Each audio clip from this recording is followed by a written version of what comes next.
Hai semuanya, kali ini kita bakal belajar tentang sifat-sifat turunan. Di video sebelumnya, kita sudah belajar mengenai konsep dari turunan. Bisa dilihat di sini juga, kita punya definisinya sebagai berikut. Dan notasi-notasinya sebagai berikut. Di video kali ini, kita akan belajar lebih dalam, terutama mengenai sifat-sifat dari turunan. Seperti di slide sebelumnya, definisi turunannya seperti ini ya teman-teman. Dan kalau secara gambar, kita punya grafiknya seperti ini dengan tinta warna hitam. Misalkan kita mau mencari garis singgungnya ketika di X sama dengan C, di mana garis singgungnya adalah garis yang warna tintanya adalah merah. Misalkan kita punya fungsi yang memetakan dari himpunan S ke bilangan real. Himpunan S itu apa? S itu adalah salah satu kumpulan angka yang berada di bilangan real, atau biasa kita sebut sebagai subset. Jadi S itu adalah kumpulan-kumpulan tapi tidak seluruhnya bilangan real, atau bisa saja seluruhnya bilangan real. Misalkan kita punya selang, di mana selangnya adalah C minus delta X sampai C tambah delta X. Tetapi titik C minus delta X dan C ditambah delta X-nya tidak ikut teman-teman. Jadi misalkan kita punya selangnya itu berada di sini teman-teman. Ini delta X. Ini delta X. Maka titik C tambah delta X itu yang ini, dan C minus delta X itu yang ini. Berarti kita punya selangnya sampai sini, teman-teman. Nah, tetapi titik C minus delta X-nya tidak ikut, dan titik C ditambah delta X-nya tidak ikut. Jadi kita punya selangnya itu adalah X-nya di antara dua angka ini, teman-teman. Di mana selangnya ini adalah subset dari kumpulan bilangan S ini juga. Maka kita akan punya teorinya seperti berikut, yaitu fungsi f bisa diturunkan pada S, di mana S itu adalah kumpulan bilangan yang merupakan subset dari bilangan real ya. Jika dan hanya jika fungsi f dapat diturunkan pada setiap titik C di S. Jadi karena S itu adalah kumpulan bilangan, bukan hanya satu titik, kita bisa bilang kalau f itu diturunkan di S, maka fungsi itu bisa diturunkan di setiap titik C di S-nya. Jadi seluruh titik di S itu harus bisa diturunkan juga. Baru bisa dibilang dia bisa diturunkan pada kumpulan bilangan S ini. Yang kedua, fungsi f itu dapat diturunkan di C. C itu yang ini ya teman-teman ya. Jika dan hanya jika ada limit delta X menuju 0 dari fungsi ini. Jadi f itu bisa diturunkan kalau limit yang di C ini ada. Dan kalau limit C ini ada, maka fungsi f diturunkan. Hubungan seperti itu teman-teman. Ini maka ini, kalau enggak ini maka ini.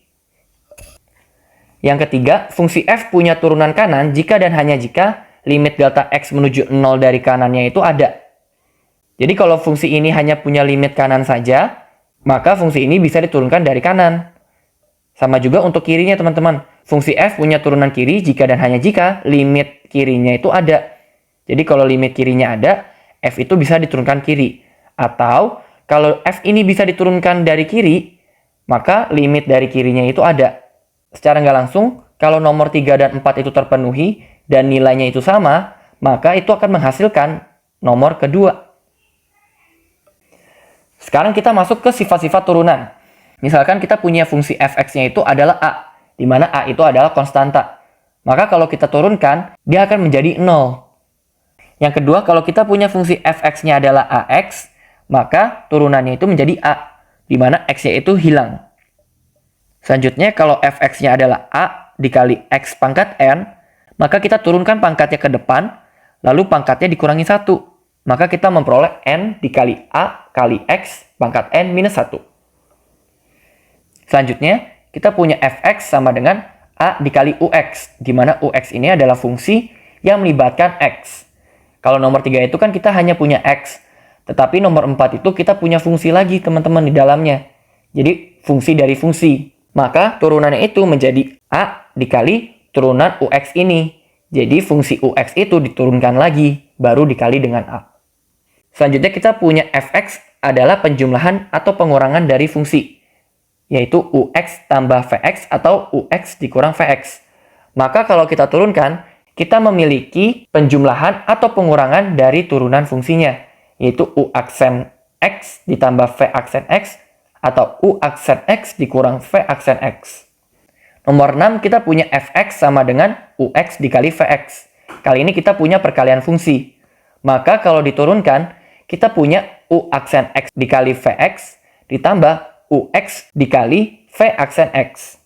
Jadi di sini U-nya dulu diturunkan, baru V-nya yang diturunkan. Baru kita jumlah. Yang terakhir kita punya pembagian dari dua fungsi, yaitu Ux dibagi Vx. Maka kalau kita turunkan, kita memperoleh U aksen X dikali Vx dikurang Ux dikali V aksen X dibagi Vx yang dikuadratkan. Jadi ada pembagian dari fungsi V itu yang dikuadratkan. Sekarang kita lihat contoh. Yang pertama diketahui Fr itu adalah 2 dikali R pangkat 3 per 2 dikurang 2 dikali R pangkat setengah. Kita diminta untuk mencari nilai F aksen satunya. Pertama-tama kita cari dulu turunannya, yaitu F aksen R. Bisa dilihat di sini, fungsi yang kita punya itu adalah pengurangan dari dua fungsi, yaitu fungsi pertama itu yang ini, dan fungsi yang kedua itu adalah yang ini. Jadi kita bisa turunkan ini dulu. Ingat kalau kita punya AX pangkat N, maka pangkatnya itu kita turunkan ke depan, lalu pangkatnya itu dikurangi 1. Maka kita akan memperoleh 3 per 2 dikali 2R, di mana sekarang pangkatnya adalah 3 per 2 dikurang 1, dikurang dengan setengah dikali 2 dikali R yang pangkatnya sekarang setengah dikurang 1. Di sini kita bisa hilangkan 2-nya. Kita memperoleh 3 dikali R pangkat setengah dikurang R pangkat minus setengah. Sehingga kita akan memperoleh 3 akar R dikurang 1 per akar R. Sekarang yang ditanya adalah F aksen dari 1.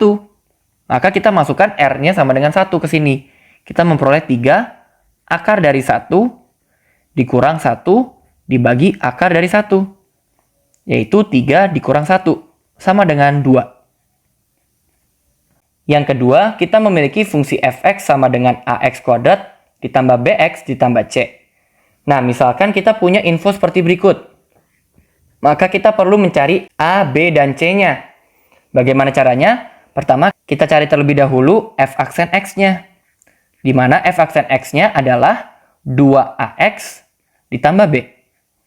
Ingat, karena c itu adalah konstanta, maka kalau c ini diturunkan, kita memperoleh hasilnya adalah 0. Makanya bagian C-nya itu tidak ada di F aksen X-nya.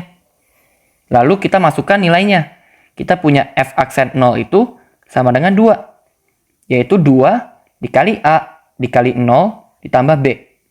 Dari sini kita memperoleh bahwa B-nya itu adalah 2. Selanjutnya kita punya nilai F1 yang adalah 4. Berarti kita punya A dikali 1 kuadrat ditambah B dikali 1, ditambah C. Yaitu 4 sama dengan A ditambah B ditambah C. Ingat, karena kita punya B itu adalah 2, nanti kita akan memperoleh 2 sama dengan A ditambah C. Selanjutnya, kita masukkan F3, yaitu nilainya 7, sama dengan A dikali 3 kuadrat, ditambah B dikali 3, ditambah C. Karena B itu nilainya 2, maka kita akan memperoleh 1 sama dengan 9A ditambah C. Setelah itu kita bisa eliminasi. Kita punya 9A ditambah C itu nilainya 1. Dan A tambah C itu nilainya adalah 2. Kita kurangi, sehingga kita memperoleh 8A sama dengan minus 1. Sehingga A-nya adalah minus 1 per 8. Setelah itu, kita substitusikan ke persamaan ini. Kita akan memperoleh 9 dikali minus 1/8 ditambah C sama dengan 1. Sehingga kita memperoleh C-nya sama dengan 17/8. Oke, sampai di sini dulu ya pembahasan kali ini. Sampai jumpa di video pembahasan selanjutnya.